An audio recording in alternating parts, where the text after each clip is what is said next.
First, check your network and connect your wallet.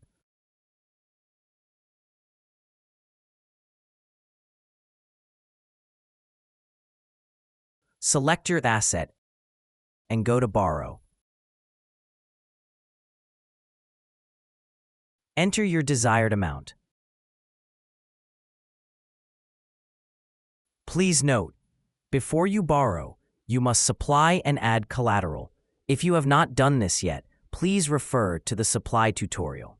Also, make sure your borrowing amount does not exceed your supplied amount. Select Borrow.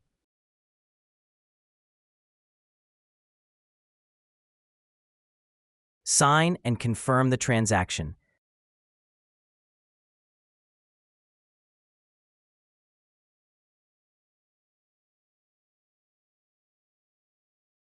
Head over to the Manage section. You can now review both your supplied and borrowed metrics here.